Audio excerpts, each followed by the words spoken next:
నమస్తే, welcome to our channel SR9 TV Telugu. మన channel subscribe చేయండి, లైక్ చేయండి, షేర్ చేయండి. ప్లీజ్ సపోర్ట్ మీ. జగన్మోహన్ రెడ్డి గారు హైకోర్టులో పిటిషన్ వేశారు తన భద్రత విషయం గురించి. ఏమనేశారు?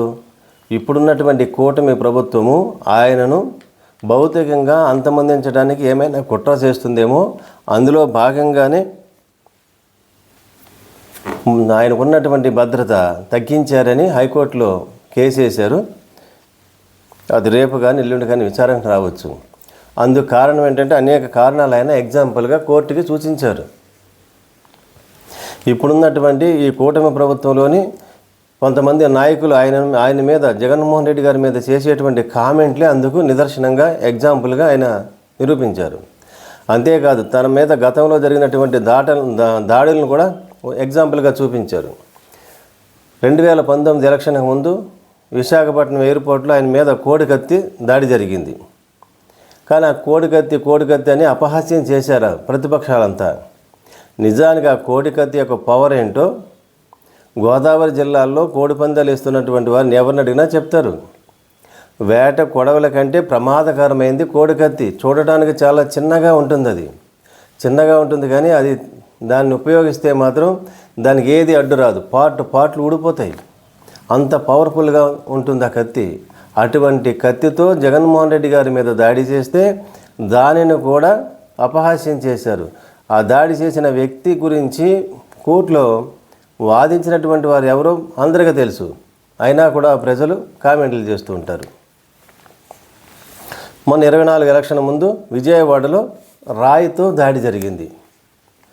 చూడటానికి రాయిలా కనిపిస్తుంది, కానీ ఆ రాయి వచ్చి తగలరాని చోట తగిలితే అత్యంత ప్రమాదకరం. మరి రాయిని ఎందుకు ఉపయోగించారు?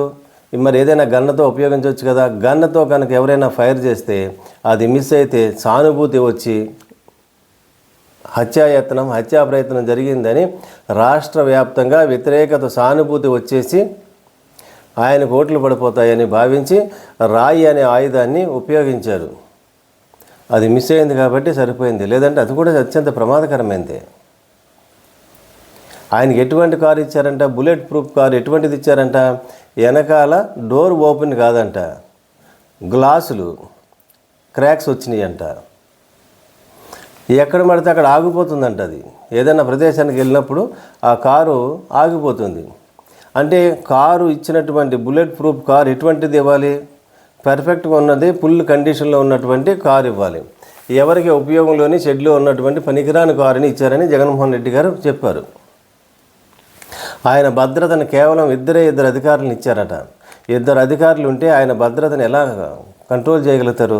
ఆయన పబ్లిక్లోకి వెళ్ళకూడదనే ఆయన ప్రభుత్వం యొక్క ఉద్దేశమని జగన్మోహన్ రెడ్డి గారు చెప్పారు. ఆయన పబ్లిక్లోకి వెళ్ళినప్పుడు, ప్రజలను కలుసుకోవడానికి వెళ్ళినప్పుడు ఆయనకు వచ్చేటువంటి జన సమూహం అందరికీ తెలిసిందే. అంతమందిని కంట్రోల్ చేయడం ఎవరికి సాధ్యమవుతుంది? ప్రభుత్వము తాత్కాలికమైనటువంటి సెక్యూరిటీని ఏర్పాటు చేస్తుందా? చేయదు కదా.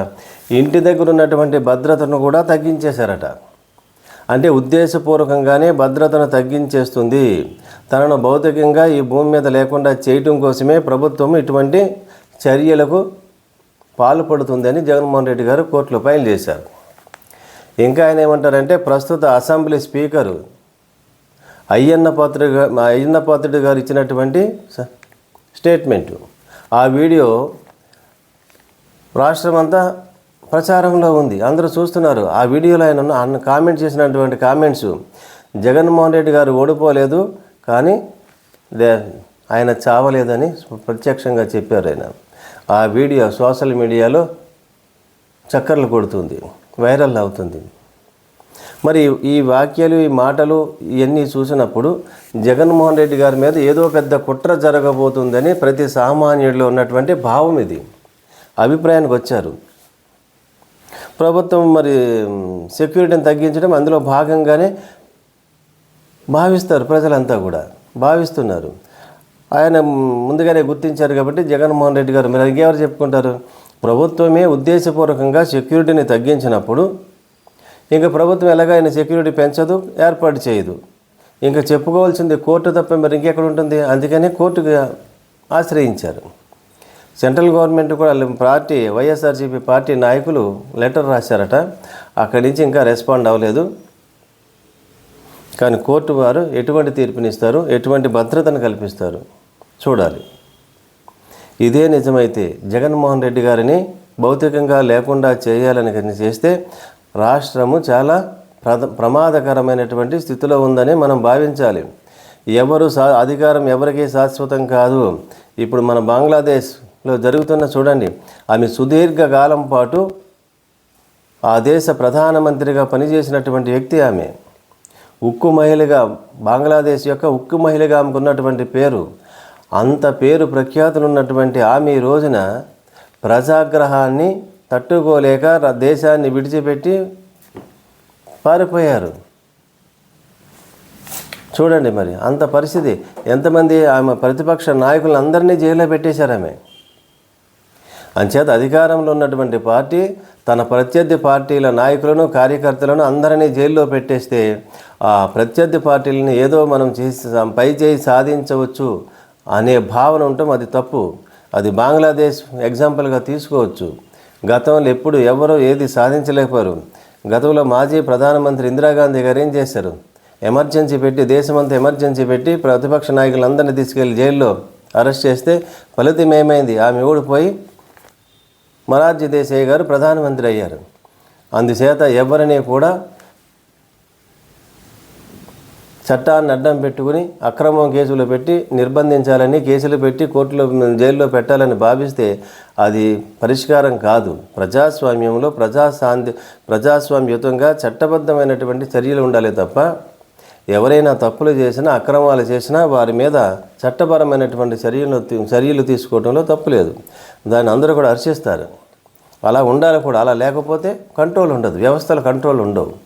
అంతేగాని కుట్రపూరితంగా, ఉద్దేశపూర్వకంగా ఎవరి మీద అన్యాయంగా కేసులు పెట్టి, అక్రమంగా కేసులు పెట్టి హింసించినట్లయితే, వారిని హెరాస్మెంట్ చేసినట్లయితే ప్రజలు చూస్తూ ఉండరు. సమయం వచ్చినప్పుడు సరైనటువంటి సమాధానం చెప్తారు. అటువంటి పరిస్థితి కూటమి ప్రభుత్వము తెచ్చుకోదని అలాంటి చర్యలు ఇప్పటికైనా మానుకుని జగన్మోహన్ రెడ్డి గారికి భద్రత కల్పిస్తారని ఆశిద్దాం. మరిన్ని విశ్లేషణలతో SR9 TV తెలుగు మన ఛానల్ సబ్స్క్రైబ్ చేయండి, లైక్ చేయండి, షేర్ చేయండి. Please support me.